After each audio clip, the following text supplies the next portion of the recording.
All right.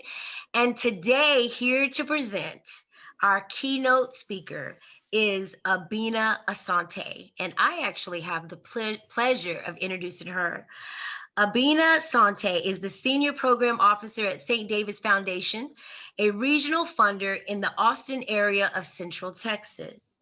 Abina joined the foundation in 2016 and leads the strategy development for rural communities, which has the goal of building on existing community assets to co-create solutions to respond to deep rooted issues that impact health and well-being. I turn it over to you at this time. Thank you, Kimberly. Hello, everyone. Again, Abena Santo with St. David's Foundation, and it's indeed a huge honor to introduce Dr. Lonise Bias as our keynote speaker this afternoon for the Best Is Yet to Come address. Dr. Lonise Bias has moved from grief to empowerment, passing on over 30 years of wisdom, inspiring, encouraging, and empowering the multiple audiences that she speaks to. Dr. Bias is internationally known motivational speaker. She's a trainer. She's a certified youth and family life coach, as well as a widely recognized consultant. Dr. Bias's journey was prompted as a public speaker after the death of her oldest son, who died of cocaine intoxication in June of 1986, 2 days after being drafted by the Boston Celtics. About 4 years later, the family lost their second son to a drive-by shooting. These two tragic deaths forced a commitment to strengthen community. Dr. Bias is a community activist addressing topics dealing with declining social and mental health of youth, families, and communities.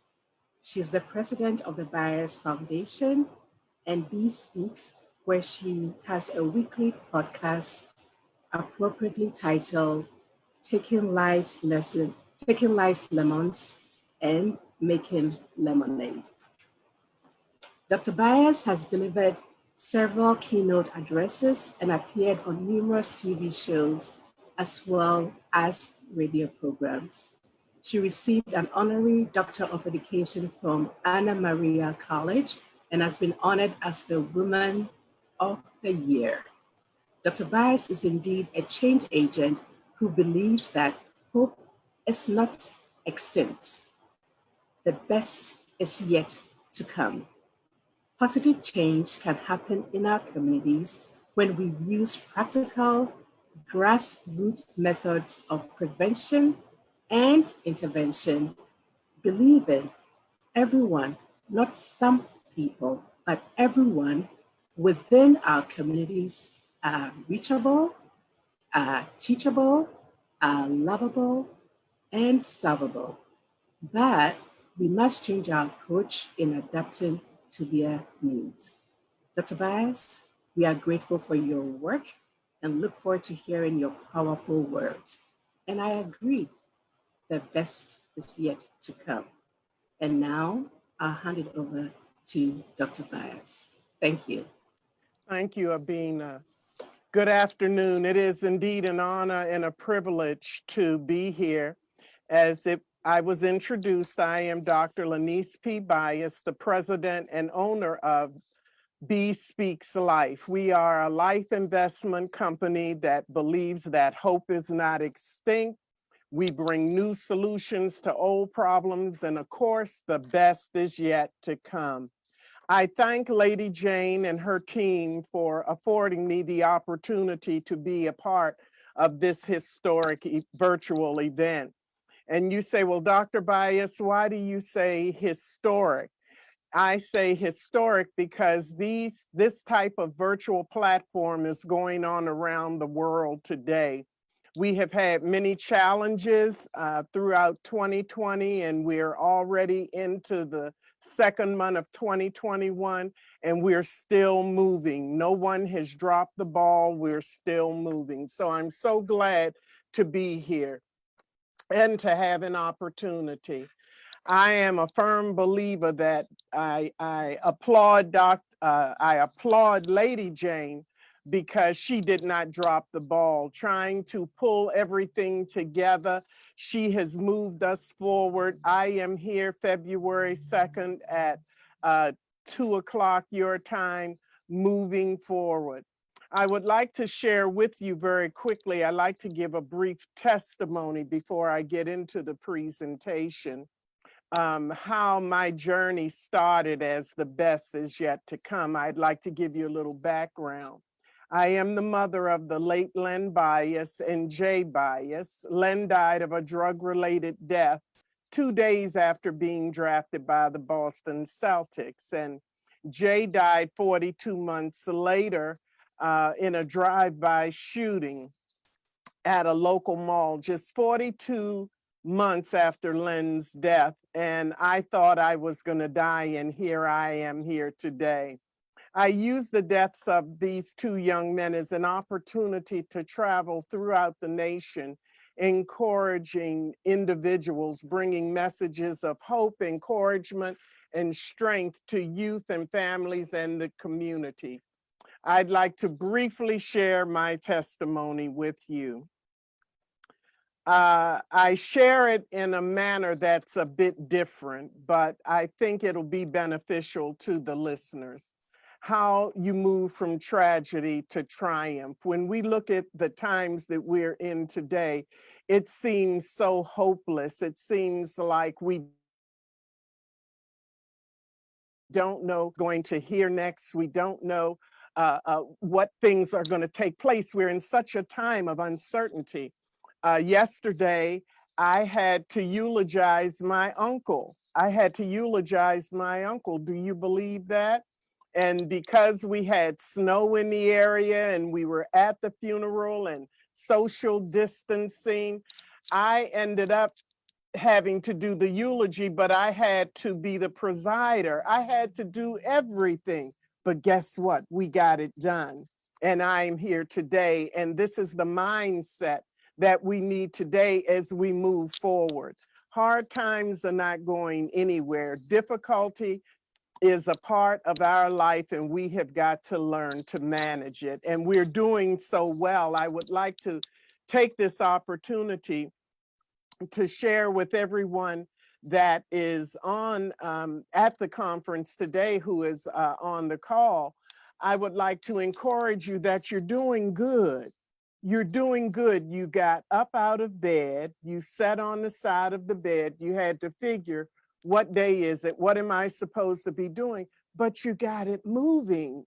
You got up and you put one foot in front of the other, and you're moved to this point. So you're doing good. I think so many times we overthink and we become isolated and just think that it's just us going through.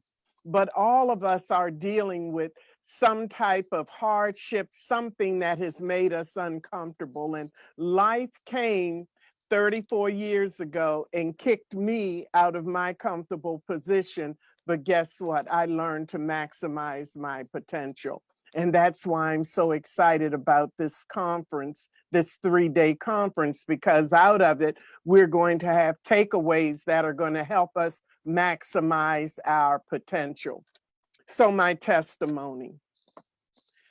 The Bias family was living what we call the good life. And the good life is where things are going all right. You know what I mean?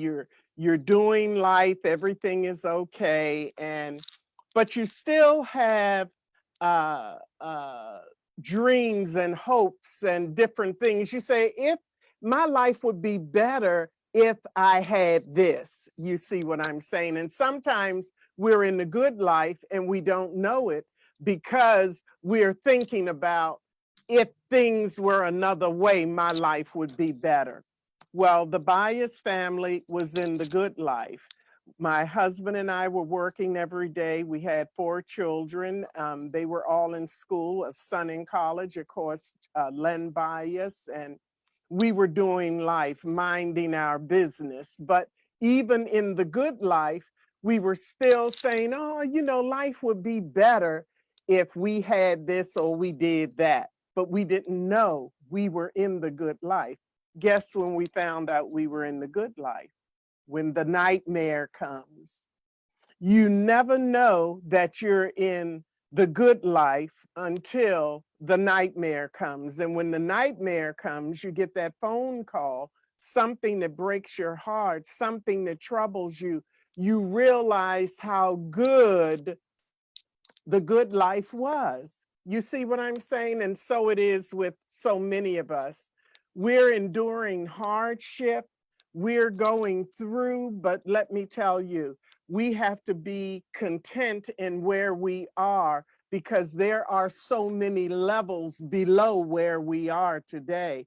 No matter where you are in your life, someone is wishing that they were in your position, the good life. The Bias family had the good life. Some of you are in the good life, right? Things are not going well. We're isolated with COVID, social distancing. So many things have tossed us into this new norm. You know, we don't know what to do. We don't know what to think, but you're still moving forward and you're in the good life. You are in the good life. Some people know what the nightmare feels like. Some people lost their jobs. That was a nightmare. Some people have lost loved ones. I mean, some people are sick. I mean, it's just so much going on. Then we look at the social climate and we look at the political climate. It can all be overwhelming, but I'm telling you, the best is yet to come, even though you have the nightmare. So the Bias family suffered the nightmare. Guess what? In the nightmare, I begged to die. I did not want to live. My life was torn up. There was my son, Len. There was my son, Len, gone. What happened?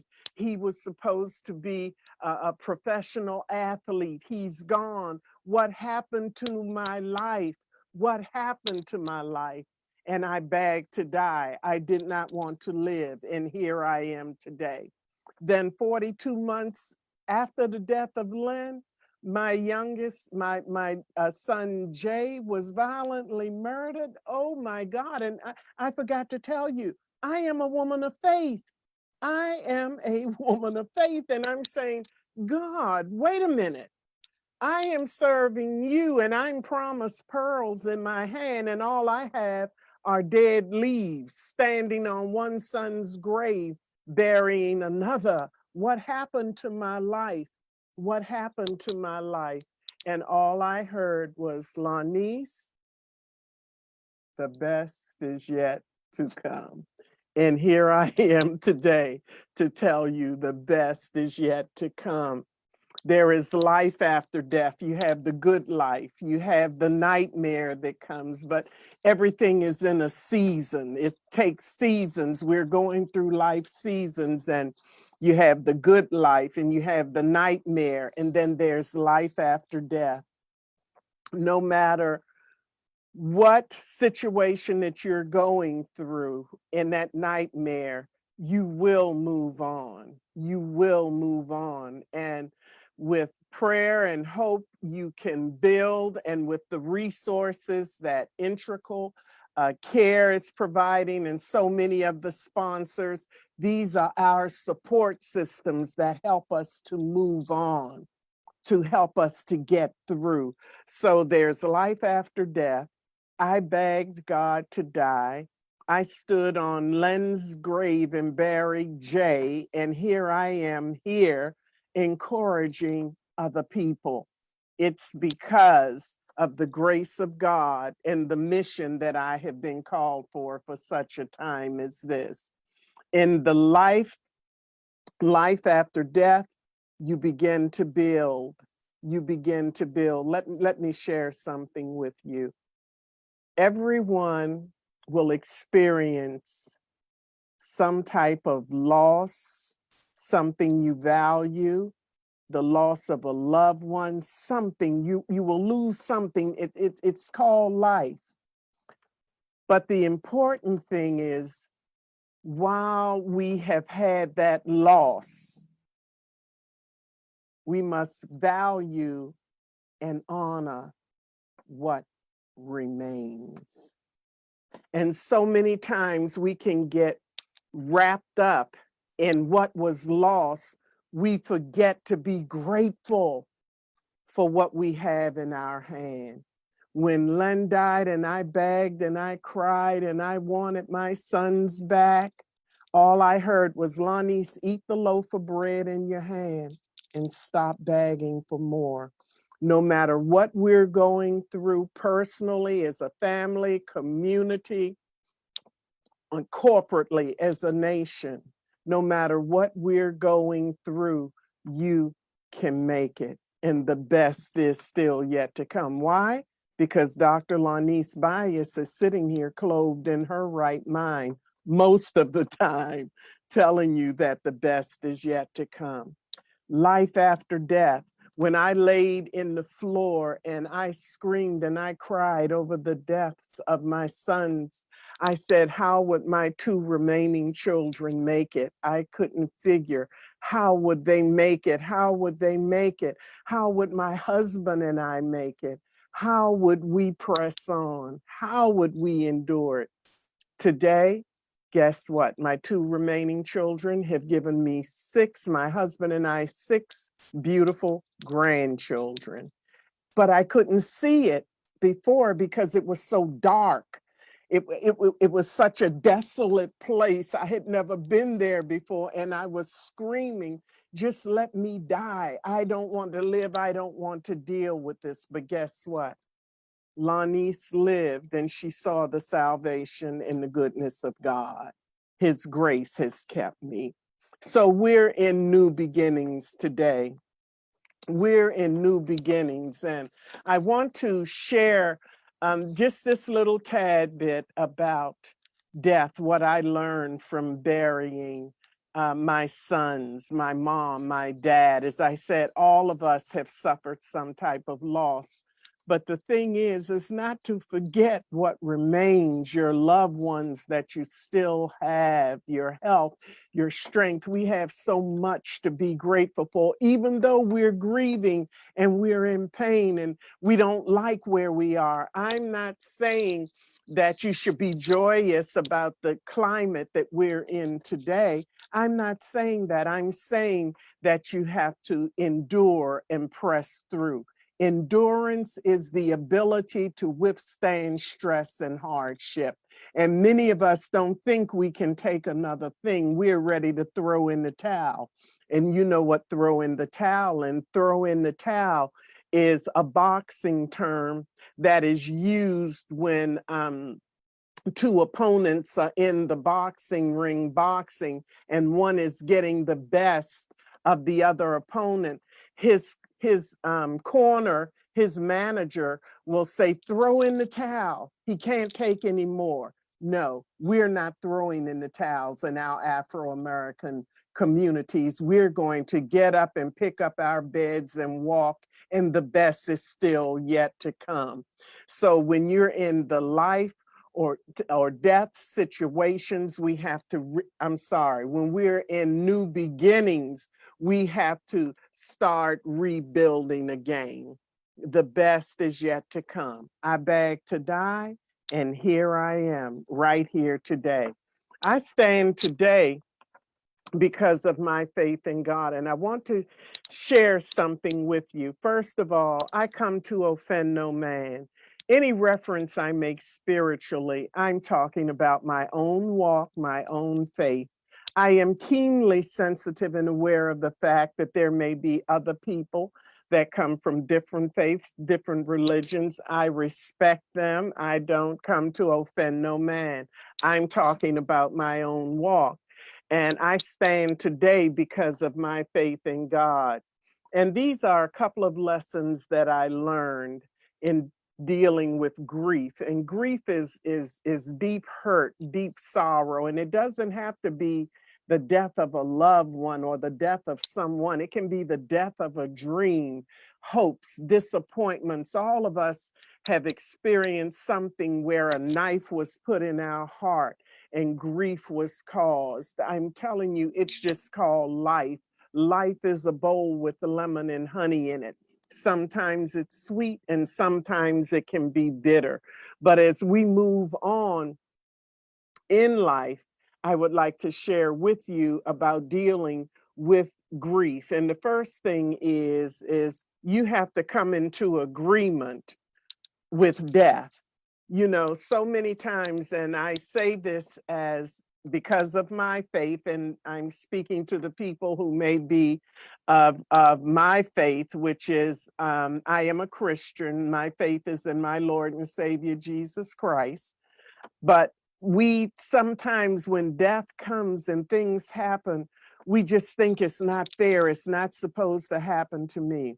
When we deal with death, we have to understand and grasp a hold of the fact that all of us have a reservation at some cemetery or crematory without the privilege of cancellation.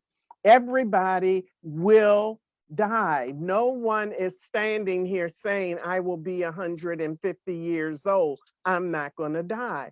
No, you have no control over the date you're born or the date you die, only the dash that's in between. And that's what we're here today to enhance and bring the abundant life in the dash, because the dash are our lives, the dash are what we pour into our communities to rebuild as we move forward. So the first thing is you have to come into agreement with death. Everyone is going to die. So what's the next thing? Understand that this is not the time not to have time. The greatest state in the United States of America is not Texas, Maryland, New York, California, Wyoming, the state of Washington, Oklahoma. The greatest state in the United States of America is denial. We deny that it will ever happen to us, and we go on just thinking it's always going to be someone else. But COVID, the political climate, and social unrest has brought everything right on our table today. And we have to deal with it, and we're doing good. That's why this conference is so important. So you have to come into agreement. And when you come into agreement and grasp a hold of the fact that death is real and come out of denial, then the next thing is this is not the time not to have time. We're in a time of suddenly. Suddenly things are happening. So we don't want to waste valuable time sharing with our loved ones and those in our realm of influence of how we feel about them, because we just don't know for real the date, the time, or the hour. The second thing is self-calming. There are so many situations that are going on today that are causing us to stress out, but we have got to learn to manage our stress. And I know you have had speakers on earlier about managing stress, but I just have a little take on it that I would like to share with you about managing your stress. And we have to have self-calming. And the fourth point is this. The first was coming into agreement, self-calming. The third, point that I wanted to make is that God does not bury love. So my sons that I love so much, he did not bury the love that I had for them. He took the love that I had for my sons and multiplied it for mankind. And so if you have lost a loved one, I'm sure there are many people on here that may have had all types of ways that they have lost children or loved ones, and some things are horrific. I'm telling you, the way they died, we have to build a memorial, do something in memory of that loved one to help other people. That's why Integral Care and all of the sponsors that are on here are so important, because there are many paths to the top of the mountain, but once you get there, the view is the same. And all of us have come together for what? To help community in Central Texas, to tell you we can make it. We've got to pick up our beds and walk. And remember that this is not the time not to have time. Let your loved ones know how you feel about them. God does not bury love. And learn to calm yourself down, developing strong support systems. The best is yet to come. Please keep in mind, I want to share with you, and I know my time is getting away from me, but please keep in mind that there were a lot of people that prayed for me. A lot of people that prayed for me and my family. But guess what? Their prayers did not bring my sons back to life, or their prayers did not change my husband and my situation. What their prayers did was to give me and my family the strength to get up and the courage to endure the hardships that life presented us, and to move us into a place of survival in our new reality. And this is what this is all about today. Surviving our new reality. Things are torn up. We don't know what we're going to do, but we're coming back together to try to place everything back together and get our communities and our families back where they belong. Because guess what? No one is coming to wave a magic wand to straighten out the Afro-American communities and the other communities of color. We have work to do. We can pray, but prayer has to be backed up with work. As I said before, we've all lost something. We've all lost something that we have valued. And while we are brokenhearted over our loss, we have to come together and rebuild dignity, hope, and integrity back into our community. The best is yet to come. We are going to have to dig down deep and work harder and smarter to change our community. God has kept my family and I for 34 years, and I'm so grateful. But out of my pain came a mission to encourage and help others. I believe hope is not extinct. We must believe the best is yet to come in our communities. We must believe it. Our youth and our families are reachable, teachable, lovable, and savable. We need strong support systems to seek the help that we need. And mental health is in the forefront today of our community. We will have to learn to manage our health. We must understand that life is full of challenges. So many times we think that it's only us. Look, we all came in on different ships, but everybody's in the same boat now, trying to manage life. Some people are in the boat where the waves are not too heavy, and some people have waves tearing them up. But I'm here to tell you, the Biases had their COVID. They had everything, the injustice, everything that you can think of. My husband and I had to go through, and we're still here standing 35 years later to tell you you're going to make it, and the best is yet to come, and don't throw into the towel. Why? Historically, because we stand on the shoulders of great men and women who paved the way for us, enduring circumstances 1,000 times worse than what we're dealing with today. There were no mental health specialists. There were no programs. They pressed and pushed, endured hardship like good soldiers. Hard times are not going anywhere. Life is a bowl with lemon and honey in it. Sometimes it's sweet and sometimes it's bitter. Hard times come to develop us and make us use to awaken the non-marketable gifts that we have within us. We are such a culture and society that focus so much on the external and material, the marketable, but we have the non-marketable gifts down within us. And it wasn't until my sons died that I was kicked out of my comfortable position that I found out the non-marketable gifts that I had within me, the things money can't buy: courage, perseverance, fortitude, love, patience, peace.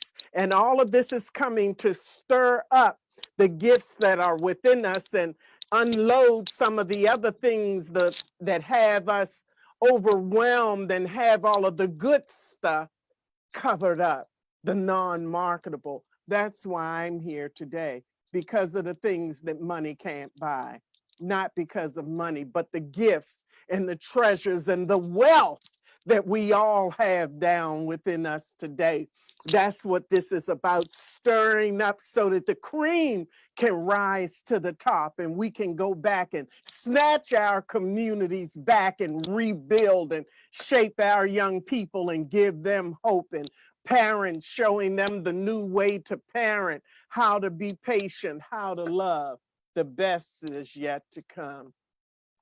I forgot to tell you, I've been termed as being abnormally enthusiastic, but I believe in you. I believe in everyone on this call, and the best is yet to come. If I'm standing and my family is standing, we will all stand. And let me put this in real quick. There are no perfect moms, no perfect dads, no perfect parents, no perfect children, no perfect churches, no perfect businesses, no perfect nothing. Now, the Joneses may look like they have it all together down the street, but guess what? When you go down there, they're jacked up too. Everybody is going through something. Stop thinking it's only you. I heard one man say everybody is going through something if it's no more than his mother-in-law living down the street from him. That's a joke. I'm a mother-in-law, so I can say that.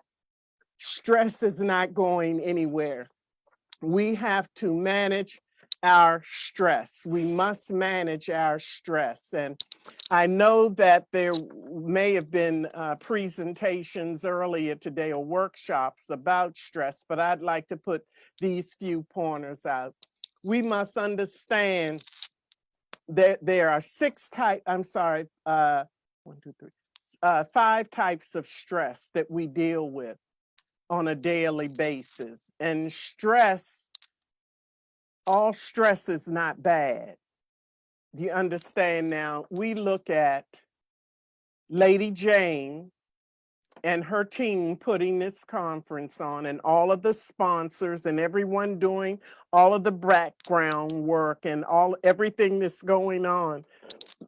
It's not bad stress. This is a good stress. And why is it good stress? Because of the outcome. We're hoping for something. Hope is not extinct. The best is yet to come. So you work. That's good stress. You're at home trying to manage your job and you're trying to working remotely from home and helping your child. That's not bad stress. That's good stress, because you have to work at home to gain a salary. You have to work. And you're helping your child. We clump everything into one thing. Oh, this is so bad. This is so terrible. What is the outcome?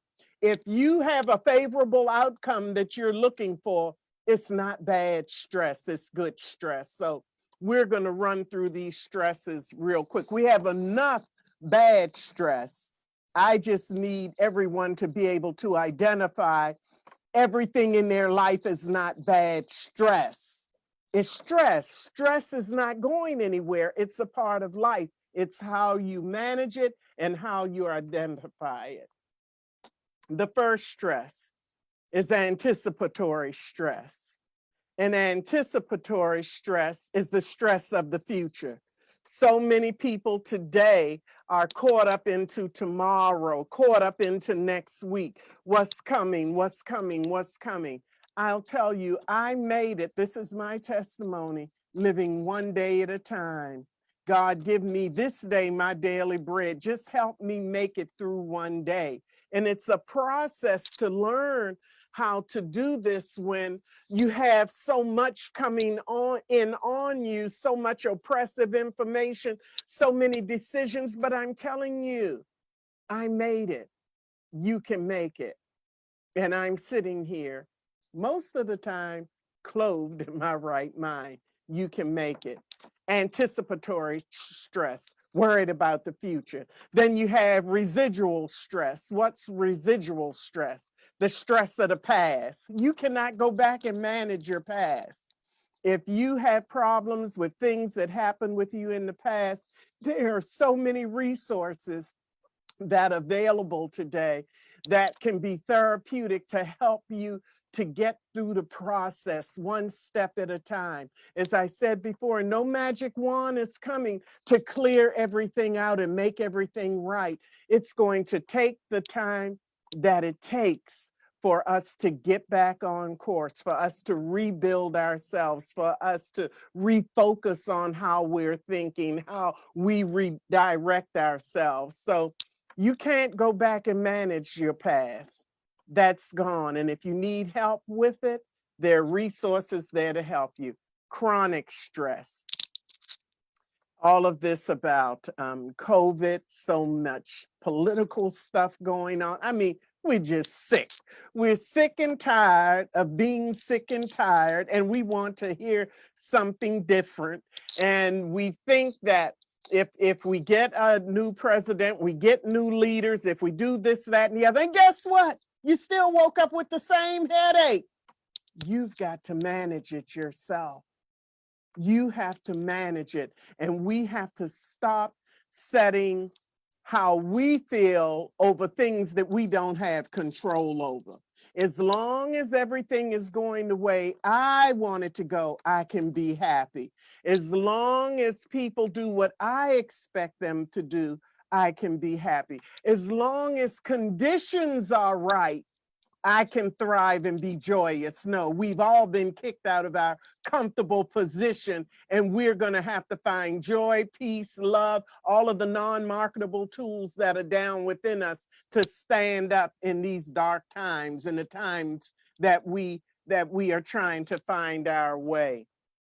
So you have anticipatory stress, residual stress, chronic stress, situational stress. And just a real quick point, situational stress was Lady Jane trying to get the interpreter just a few minutes ago, trying to get the interpreter on. That's situational stress. That comes, but we have to look at that as good or bad. You see, life is a bowl with lemon and honey in it. Sometimes it's sweet, sometimes it can be bitter. Life is a scale. You need to hear me right with this. Life is a scale. We have a scale. Life is a scale, and we put all of our stuff in it. Oh, my children are going to be right. I'm going to marry the right man. We're going to have wealth. Everything is going to be fine, fine. My business is going to thrive. Well, if everything is done for you, then the scale is out of balance, right? So guess what? Life has surprises that it throws in the other side of the scale to balance it. No matter what you're going through today, I don't care who you are, you have more pluses in your life than you do minuses. You have much to be grateful for.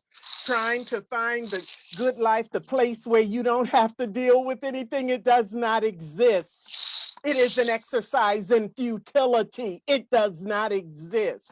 Grow where you're planted and manage and develop yourself so that you can be an instrument of hope to help those in your realm of influence. The fifth stress is projected stress. And we know this. Projected stress means that someone will send stress your way. It's a projectile. Somebody deliberately does something just to set you off. That is called projected stress. And then you have mismanaged stress. When you mismanage anticipatory, residual, chronic, situational, projected, It's all mismanaged, and then you're stressed out of your mind. You're downloading the past, the future, the chronic, the situational, what people are doing to you, and you're about to go crazy. No, you have to settle down and know the best is yet to come. Dig deep. You have the power within you to be able to make it and press and push. Why? Because Dr. Bias is here telling you so. Because we want to improve the quality of life in our neighborhoods and our communities, we will need good stress. We need good stress. We need good mental health. It's going to be hard. Our young people, our families, and our communities are reachable, teachable, lovable, and savable. But don't be weary in doing well. We get so tired in doing well. But be not weary in doing well, for in due season you shall reap if you faint not. And I'm here to tell you, don't think, the best is yet to come. You're champions. All of you are champions. Our neighborhoods, our communities are full of intelligent men, women, boys, and girls that have the ability to be a part of bringing healing to our communities by creating spaces of safety and wellness. Community must be reminded. Community must be reminded that it has a champion within. And we must shake and shake and shake and wake up the sleeping giant. Our communities are a sleeping giant. We need all hands on deck to go forth and to bring forth the change that we need. As I said before, there are many paths to the top of the mountain, but once you get there, the view is the same. Everyone is in their own path working to bring healing to our community. The C in champion stands for, a champion is a brave warrior, strong hero. Our communities are full of them. Some of you don't know because it's the champion is sleeping down on the inside of you. It wasn't until the deaths of my sons that I was kicked out of my comfortable position and realized who I was. The C in champion stands for being consistent and courageous and committed. The H in champion stands for hope and honor and heroes. And the A in champion stands for advocate. Are you an advocate for anyone? And achieve. The M in champion stands for managing and motivate. Are you a motivator? Are you a motivator? The P in champion stands for power, prayer, and persistence. Listen at that. You're a champion. All of these qualities are in you. It's down within you. And the I in champion stands for irresistible. Irresistible and impressive. You can handle the impossible. The best is yet to come. And the O is the key word because the O stands for offensive. And if you're a champion, you have to be offensive minded. Being offensive meaning that you understand that you have an opponent, okay? You have to be offensive minded. Let's look at sports. The Super Bowl is coming on this Saturday, this weekend. But as they practice for the Super Bowl, the coaches, and this is basketball, baseball, tennis, so many sports, when they're practicing in these sports, they don't just send offense out and say, score, score, score, score. No, they don't say that.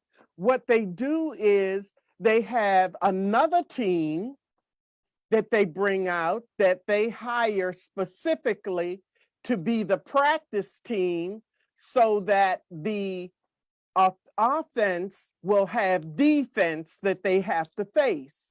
And the object of the offense is to score in spite of the defense.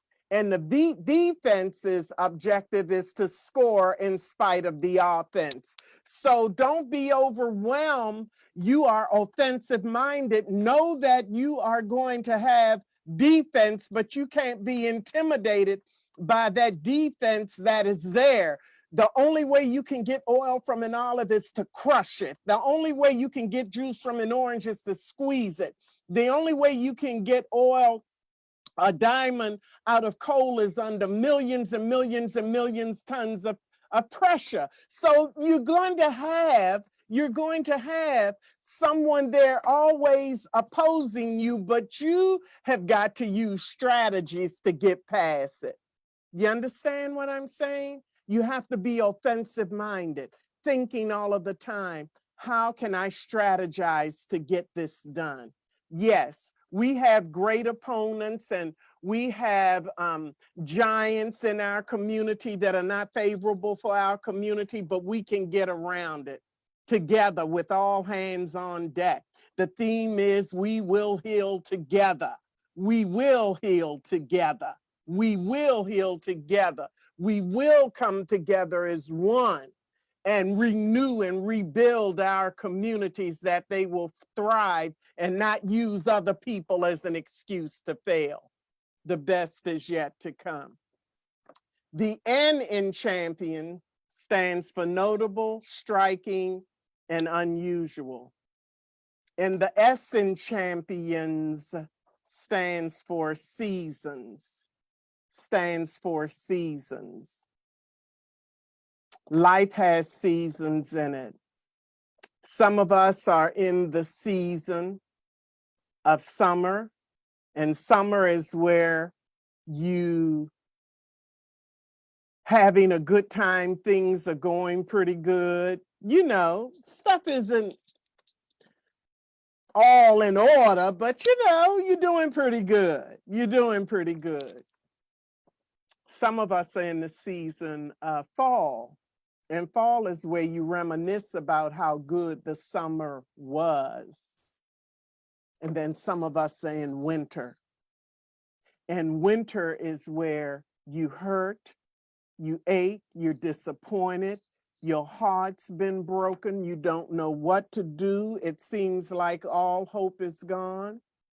And there's another season that comes after winter, and that season is spring. And spring means new beginnings. Now, where we get confused is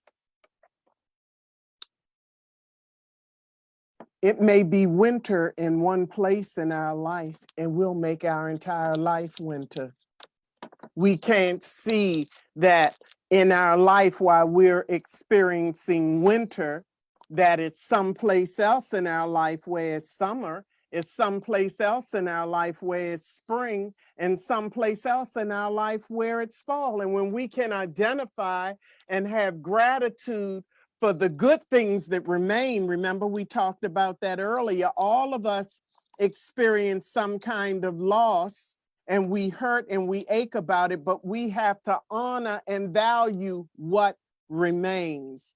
So while you're going through your winter season that you don't like, there are other places in your life where it's summer, where it's spring, and where it's fall. And recognizing and identifying these other seasons help you through your winter season. That's how I made it. It's not one thing I'm telling you today that I have not lived. I am here. I am my own case study. I lived it. I'm telling you what you have to do. The best is yet to come. It is time to rise and shine. The best is yet to come. Always remember, when you're going out to help other people, remember, first things first. Take good care of yourself, changing hats, and while you're running to help everybody else, don't neglect your own family. First things first.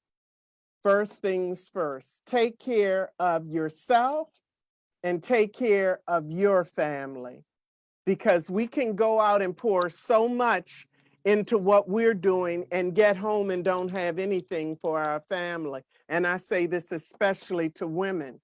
And I say this to women because we are the life givers, the trailblazers, the trendsetters, the CEOs, the chief encouragement officers, and we are the trendsetters.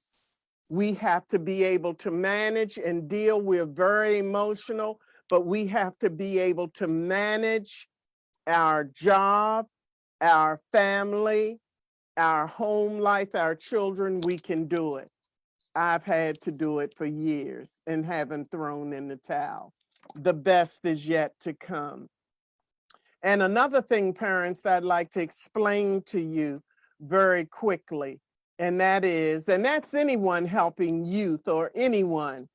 It doesn't even have to be youth. Don't confuse activity for achievement. Okay? Don't confuse activity. Oh, we did, and we played, we won. But you have individuals that need unconditional caring. Don't make just a check mark as an activity. That's wonderful that you have the activity, but built into that activity that you're doing should be curriculum or something to develop the inner man within those that you are servicing. Those that you are servicing. It's nothing wrong with trying to help people and empower people with added instruction on how to move forward in loving and kindness. Let me tell you, you cannot fool senior citizens, dogs, or children. They can read a phony a mile off. They know if you're for real or not. So just be genuine and intentional in motivating them in that achievement. Don't just make it something that you did and you check off and you go off till next year.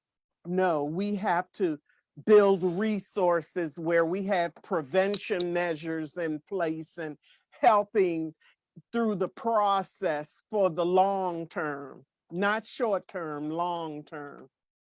Good advice with poor example is very confusing. The best is yet to come.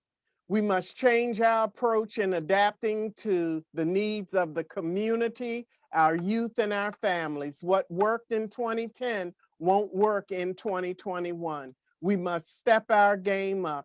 Our communities and homes should be beautiful fields of gardens. Instead of beautiful fields of gardens, we see neglect, fields full of weeds, debris, and the sun has stopped shining in our community. We are the lights. Don't be weary in doing well. No one is coming to rescue us. We have to get a grant here, a grant there, and that's fine. But we have got to get to work and we have got to recruit those within our community, the older ones. I shared with Lady Jane and Kimberly Holiday and Abina. When I saw how young they were, I said, it's such an honor to be with you young women. We're going to need balance. It's not like, oh, the old heads, they think they know everything. Oh, the young people, they think they know everything. No, we need balance where we all work together today with wisdom. And remember, this is so key, and my time is going, but this is so key that I want to share with you. The whatever is sown within our community will grow. And I have kept this little jar of seeds forever. This is a peach seed. This is an acorn. This is an almond seed. This is a cherry seed. And each one of those seeds will, if you plant it, it's going to produce a tree. It's going to come up as a little plant, but there is a peach tree in this seed. There's a cherry tree in this seed. and there is a peach tree in this seed, and there's an acorn tree in this seed. Now, what we have to know and understand is communication and words are seeds. That it's invisible energy that goes out when we're communicating. And if it's negative, it's a seed being sown, a seed being sown, a seed being sown, and it's going to reproduce after its own kind. So when we see young Afro-American women as bees, and I'm being nice today, I'm not saying it, then that seed that goes out, it's going to keep reproducing that attitude. And where we look at some of the words that are said today, we see curse words and this, that, and, oh, that's just in the culture, but it's reproducing an attitude. We have to get with our young people who are reachable, teachable, lovable, and savable, and help them understand what it is that they're saying. It's going to produce a tree. Now, you just think of all of the negative things that a baby has heard in certain communities, or just through the music, what comes through the earphones, and that's all they're downloading. We've got a lot of work to do. We've got to go de-weed, and grab our beautiful babies. They're reachable, teachable, lovable, and savable. But a blind adult can't lead a blind child anywhere. If the blind lead the blind, they both fall in a ditch. The best is yet to come. What has been sown will grow. And we are seeing today the reproduction of what has been said, what has been sown in our culture, in the minds of our young people, what they're downloading on a daily basis. But guess what? The best is yet to come. Our young people are this nation's greatest natural resource. I'm happy for them. I love them to pieces. I'm excited about it because I know the best is yet to come. This generation of young people are harder to reach. That's true. This generation of young people are easily bored and very visual, cannot communicate effectively because of Twitter, text, Instagram, 30-second sound bites, internet, iPhones, you name it. They have no face-to-face communication skills. They want comfort, but no correction. They are low impact, but require high maintenance, want convenience without commitment, want status without service, influence without integrity, success without sacrifice, guilt-free living, and have a mindset of entitlement. But guess what Dr. Bias says? With all of this being said and more, they are still reachable, teachable, lovable, and savable, and the best is yet to come. We must change our approach in adapting to their needs. It is time to engage our youth.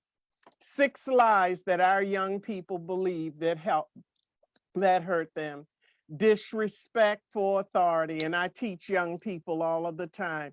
It's important to respect authority. Some of you have parents in place that are telling you the right thing to do. You've got to listen. The parent you feel like they're on your back. They're trying to tell you what to do. They're in your business. They care for you, and their thought of losing you is horrifying. They don't want you to become a statistic, image and clothes. I mean, we have a whole culture that's caught up into how they look, what do we have on. And it's nothing wrong with that. But I say we have too many young people with $200 hats on $2 brains, all dressed up. And you ask them if they like themselves, they can't tell you anything about loving themselves. They're constantly discounting themselves, and comparison ruins contentment. They're always comparing themselves, looking on FaceTime and Facebook, different social media. It's always comparison and something there to make you feel less than. Feeling like if I get in the right group, I'll get in the right group as long as I can get a lot of likes. Doing what the group does. I mean, it's a lie. It's a lie. It's a lie. It's a lie. I will lower my standards and do what they're doing and just go along to get along and don't feel any better. No one has a problem like mine, they believe, but everybody, as I said earlier, is going through something. I can do anything I want and my life will be great. And I tell them no. Of course, this presentation to young people are a lot longer because I go in depth, but I want to share with you, it is time for us to engage in our youth. They're reachable, teachable, lovable, and savable. And I tell every educator out there, any administrator in a school, you want your school to be better, you want better relationships with your students, start setting up strong peer support groups and engage your young people, the students within the school, to be a part of the teaching and training process. Don't look at them as, oh, those are the kids. No, these kids are smart. I have a 2-year-old little grandchild. I hear what comes out of her mouth and I can't believe it. I just can't believe it. I mean, just their reasoning and the vision and the wisdom that they have at such a young age. We must engage our young people at the college level, the high school level, and especially middle school and even in elementary school. Get them involved in doing positive things, but you have to incorporate models that will show how you show respect for each other. No bullying, role playing. You can do role playing. I mean, it's just so much that we can do to help our young people. They're reachable, teachable, lovable, and savable. They are waiting on authentic instruction. As I said before, good advice with poor example is very confusing. We all must work harder and smarter to save this generation of young people. They're not Generation X, they're Generation Next. And Dr. Bias says they're Generation Next. The best is yet to come. I believe in them. They are a generation of world-class champions waiting to be awakened. In closing, there are several reasons we're still dealing with declining behaviors and conduct within the family, within our community, and the youth. As I said earlier, the flow of information. Our young people are receiving information at an alarming rate, and through social media and so many other mediums. And with length of days comes understanding. You can't tell children that it's okay, you can have sex, use drugs, you're going to be gay or straight, what gang you're going to join, this, that, and the other. With the length of days comes understanding. Some of the decisions they're having to make, I didn't have to make until I was grown. And these babies at such a young age are downloading information, and don't know what to do with it. We have to start dealing with the root of the problem. As I said earlier, not just smoothing everything over. We have got to put on our no-name sneakers, jeans, sweatshirts, and hats and gloves and get out here to fight to save this nation's greatest natural resource, our young people and our families. Okay. Stop using bandages for surgery, disassembling the old way, and we have to create prevention strategies. And we must have unconditional caring. In closing, Dr. King said, evil will never let go of its hold until it's met with fanatical resistance. Dr. King also said, over the jumbled bones of numerous civilizations are written the pathetic words, too late, too late. How many families and communities has it been too late for? And to quote James Baldwin said, don't despise those you're called to teach. And don't look back at the crowd behind you, wishing it was the way it was. Press forward. The best is yet to come. The man in the glass. When you get what you want in your struggle for self and the world makes you king for a day, just go to the mirror and look at yourself and see what that man has to say. For it isn't your mother, your brother, or wife whose judgment upon you must pass. The fellow whose verdict counts most in your life is the one staring back from the glass.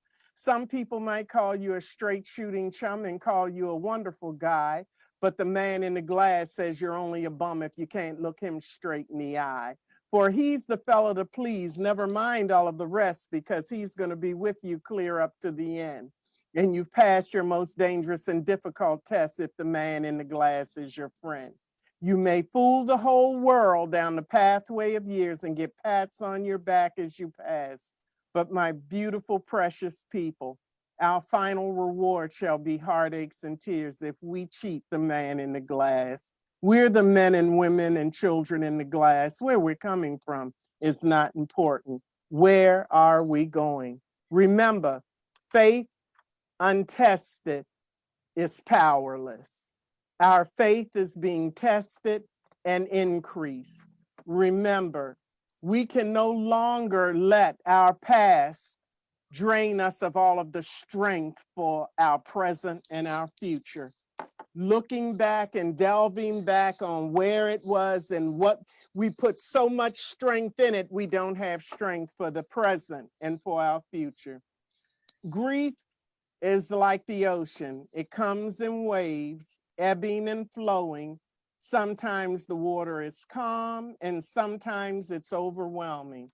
All we have to do is learn to swim. May God bless you all. I love you and I pray the best for you and your community. And thank you, Lady Jane, for the opportunity. Wow. I feel like you actually took us to church, Dr. Bias. And by the way, I love your abnormal enthusiasm. Yes, thank you so much. Just keep living. The best is yet to come.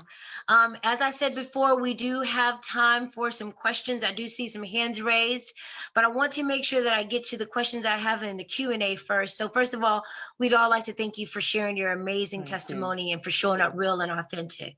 Thank Can you. you share a little bit more about your mental health during those dark times after the loss of your sons? Well, first of all, what happened with me was I tell people that you can't go out and grab faith in a storm, you see. If you purchase, and you need a new roof put on it and the roof costs $2,000, you can't take $200 to pay for it. So I was prepared in terms of my faith and my belief system.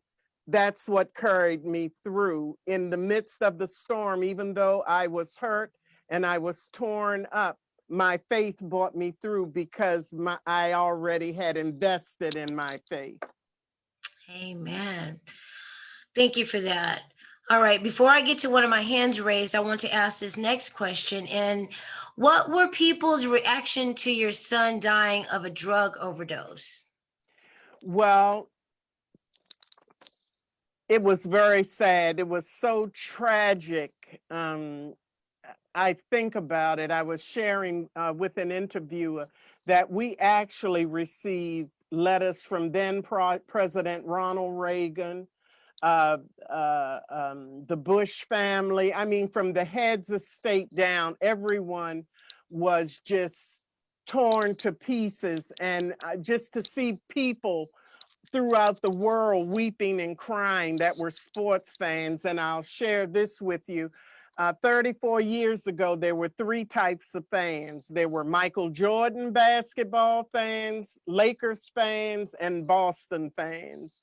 And there were so many people who said they were going to become Boston Celtic fans because of Len going there. He was an excellent player, and just to see some of the visuals of him now, you know, I think about how he would come home and he would say, "Mom, take your fists and hit me in my stomach as hard as you can."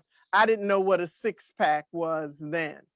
He had a six-pack. So to see all of that gone and destroyed, it was a horrific time. Honestly, I just did an interview and with a very prominent person, and he was still crying about it. He didn't understand how I could still be so strong and talk about it, and his heart was still aching with so much pain. So as I said before, I give to God be the glory. That's all I can say. Amen. Dr. Bias, how old were each one of your sons at their passing? Len was 22 and Jay was 20.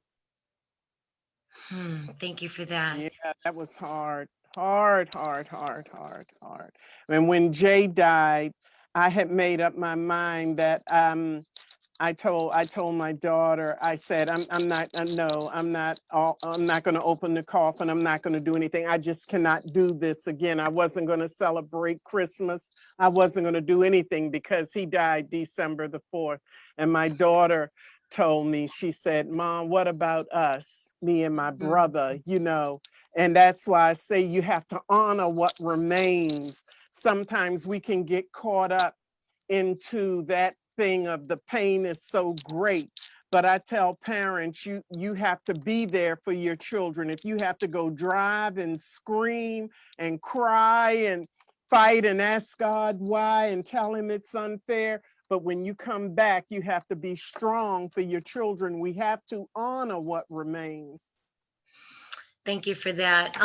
Lady Jane, it looks like we have some hands raised. I'd like to acknowledge those in the chat that have their hands raised. And while we work that out, another question is, what do you say to individuals who may be using or abusing drugs? If you could speak directly to our youth who may be in their habit right now, what would you share? I think what is not understood about our young people is that they're reachable, teachable, lovable, and savable. And in a culture when so many different things are being legalized, you know, the children expect for us to draw the boundaries for what's right and what's wrong. And it's just hard today. And if you can believe this, so more young people are using today for a coping mechanism just to get through the day. That's why I am saying it is so important that we go and get down into the non-marketable. It's going to be a process to bring them through and have unconditional caring and to try to lead them and encourage them. But don't be weary in doing well. We want to throw in the towel because a child hasn't come clean. You're sowing seeds. You sow seeds of life. I know a lady, well, I won't go into that. Go ahead. Thank you so very much. That's beautiful. I have notes all over the place. And one of those, you've used the word encourage many times throughout your talk. And what I'm taking away from that is to enhance the dash. And that's why we're here today. That's why. Jacqueline Miller, I see that you were here. You have your hands raised. And then Chanel, I'm going to go to you. Again, we honor your time. And I thank each of you for being here. Jacqueline, if you will go ahead with your question at this time. Thank you. So thank you, Dr. Lonise, for sharing your experience. So I would like to know what can the community do in terms of like as we come in contact with our youth on a daily basis. What are some tangible things that we can do to just even acknowledge their presence, and especially in this time that we're living in COVID? Yes. The first thing you can do, I will say this, is if we have any ministers on board, I've done this myself. You need to, I would suggest sending out a flyer. And when COVID passes, because you can't readily do it now, have churches to have a blessing of the children, just where people bring their children and ask for them to be prayed over.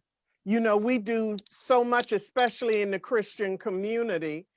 and we don't openly or publicly just pray for our children.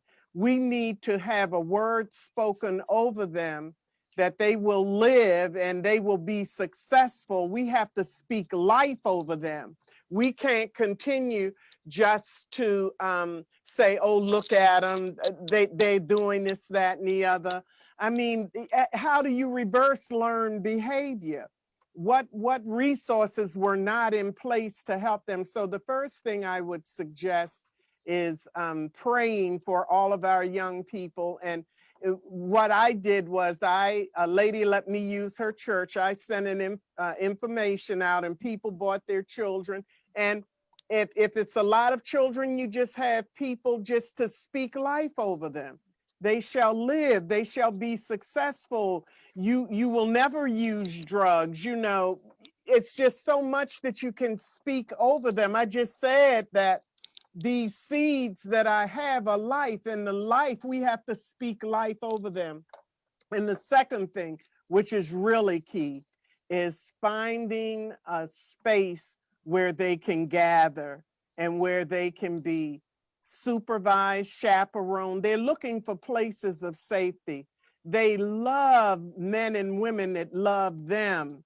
They know when people really care about them. No, they're going to say foolish things. They're going to do crazy things. But we as adults have to be able to lead and guide them into all truth and to help and protect them.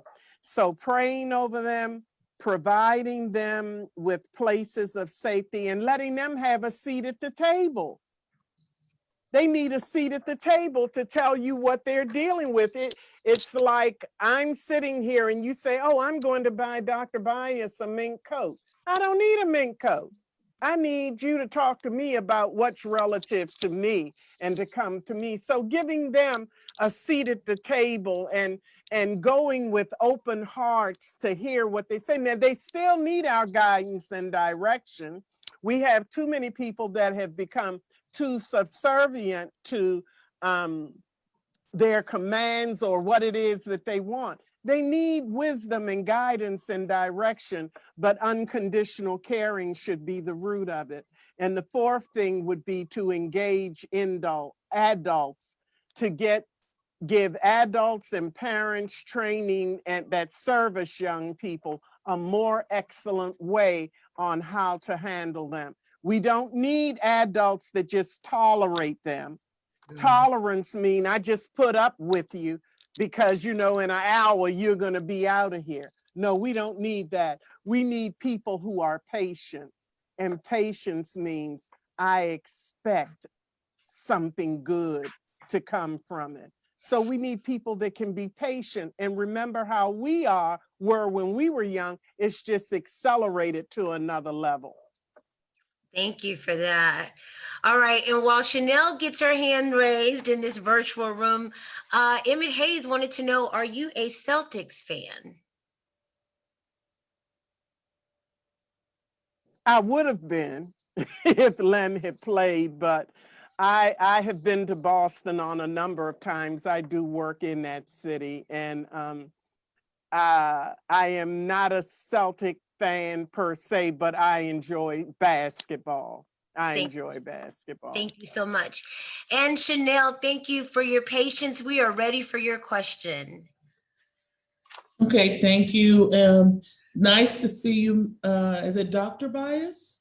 Yes. I came in late. I apologize. I came in late, but I very much remember the incident that happened. I was so heartbroken. I was in high school at the time when it happened. And Ms. Holliday, are you in Austin?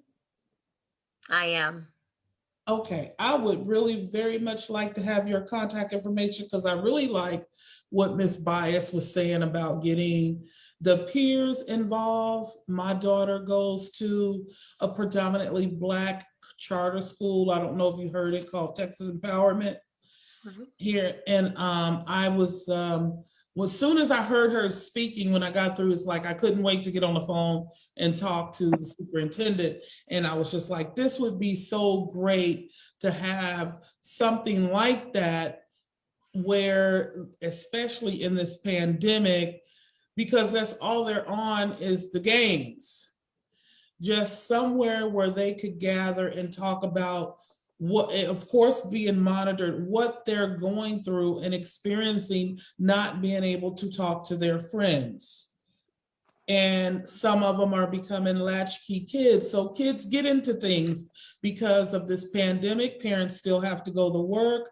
They're not able to stay at home with their kids. And then a lot of them can't afford childcare or being able to, so, you know, they still have to take care of their family. So I was just wondering what type of suggestions, or how can I go about taking this to him and make it sound like I know what I'm talking about. Are you speaking to me? Either or. Well, my suggestion would be you go with a mother's heart. You go with a mother's heart. You care about your daughter, I mean, your child, and you care, and you just put it out on the table. And if he shakes his head, then guess what? You go to another parent. You start building your own little infrastructure of parents. As I said before, when you're offensive minded, defense will be there to stop you sometimes. But if he doesn't agree, then you're going to use that as an excuse to fail. Well, the superintendent said we could. What do you mean? No, we go and we start doing things outside where we create healthy environments for our own children, even if we open our homes and have social distancing and allow them to have opportunities to get together some kind of way. It's so many options out there. A picnic, I mean, an outing. We have to think outside of the box to preserve the lives of our youth. And what does preserve mean? Preserve means to keep from decay and declining from a healthy and a prosperous condition. We have to fight. That is your baby. If he says no, you've got to keep it moving and take the next step. This is our new reality. This is our new reality. We can't use other people as an excuse to fail. Awesome. Wow, that's good. Thank you for I that. give you permission to do it. Yes. I also wanted to make sure I added in right here that we also have the Yes to Best, which is our youth conference, specifically geared for young adults ages 14 to 24, which will be on February the 6th. And so I would encourage you all to sign up, parents, get your children and your youth involved. And we've already put together the track. So if you can just get them there in love, we'd love to talk to them and share and how we can break the stigma of mental health and talk about wellness in our community. Our time is just about up. I'm getting a few more questions. They're coming in on my phone. This is some good stuff right here. One more question. I know we're out of time. Do you ever circle back around to the pain question? And when that happens for you, what do you do? The pain question, PANE, I guess they're talking about the grief. Yes, ma'am. Oh, okay. Well, what happens with that is that when you give out in love, using the love that I had for my sons, as I give out, healing comes into me. Now,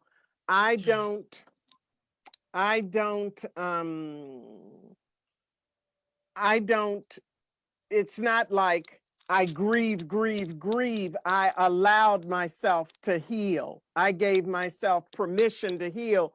And the more that I give out to help someone else, because you see, anyone can stand up and speak when everything is going well, and that's not minimizing anyone else. But when you have drank from a bitter cup and you give out, it's something sacrificial that you're giving out, and it'll bring healing. So yes, I've had my time of grief and pain, but this is 35 years later. Yes, This is 35 years later. So I have healed, and layered and layered. And do I miss my son? Do I love my sons? I love all of my grandchildren. My grandchildren know their uncles. They know them. They go on and research them. But to have pain and wake up and cry about Len Bias, no. And this is another thing, as I said, I come to offend no man. I know and believe I will see my children again. This is not it for me. I believe in eternal life.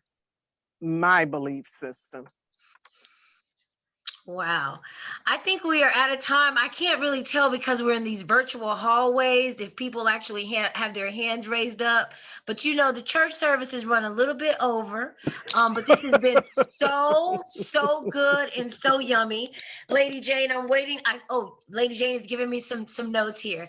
I have 2 hands raised. And so let me go to Tracy Green. Thank you for being patient. We'd love to have your question or comment. Good afternoon. This is such a powerful and awesome. I need Tracy, I need you to come closer to your microphone so we can hear you.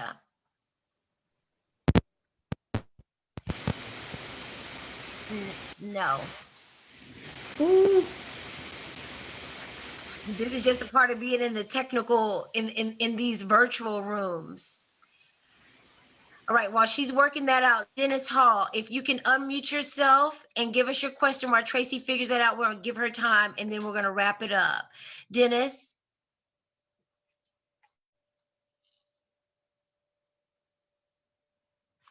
Go ahead, Dennis, we're ready for your question. All right, Tracy, you wanna try back once again? You're on mute. Can you hear me? I can hear you now. Yay! This was such a powerful presentation. Dr. Bias, I can't thank you enough. My question is simple. Is this in transcript form? I would just like to read over this over and over again. No, I am currently writing, if you can believe it, 4 books at one time. So you should have something hopefully by the summer. By the summer, it will be written. We shall celebrate that season. It looks like I have one question. I'm trying to follow my notes here from Mary Anna, I believe. Is that correct? If you were here, we're ready for your question. Okay. Well, Dennis is ready. All right, Dennis, I'm ready. Go ahead. You're my last one. Okay, thank you so much, Dr. Bias. I really appreciate it. I remember when your son passed, and he was an inspiration actually to a lot of clients I was working with at the time. Mm-hmm. I'm just a small potato, but I've been trying to put this outline together for a long time to have the schools open on the weekends. And as a chemical dependency counselor, I'm willing to volunteer my time if we could get tutors, mentors, coaches, Mm-hmm. counselors, and to help youngsters and Yes. provide services. But I don't really know how to implement this. I've written my senators and I didn't get much good feedback from it. But what do you think of the effectiveness of that, to have volunteers, because the schools are already tax funded anyways. So why not use those properties for sports and for learning on the weekends for volunteer people to come? Well, you gave me goosebumps. You really did. Because one of the parts of my notes, I said so much, but one part that I didn't delve into enough is that we need the volunteers within the community.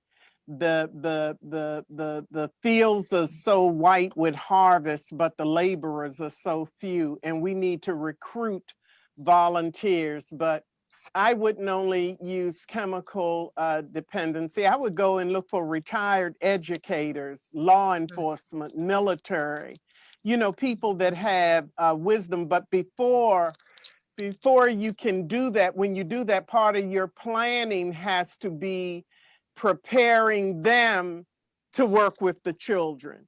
Because so many times you get people with the mindset that are coming from another era. I'm here to help you and da, da, da, da, da. we have to be trained to minister unto the children, unto this culture today, because they're reachable, teachable, lovable, and savable. We use the same message, but we use a different method. You know, the principles don't change.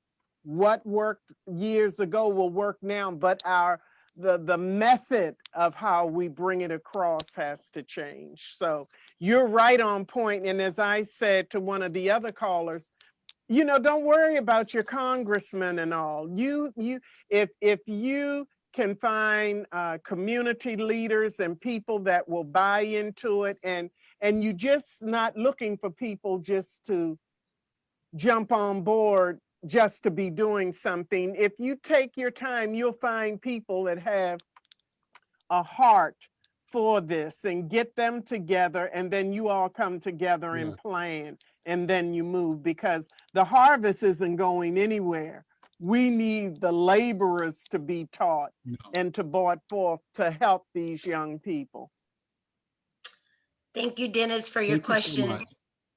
All right, and our final question as we close up this service. Excuse me, Kimberly. This is your fourth final. Yes, yes, it is. And you were concerned about the questions, but it's so good, and we want to honor some of these great questions. Mariana, Kimberly, go ahead. we gotta go. Oh, it's time to go. Thank you so very much for being here. Okay. Lady Jane was saying it was time. We're on a timer. It's time for us to go. Okay.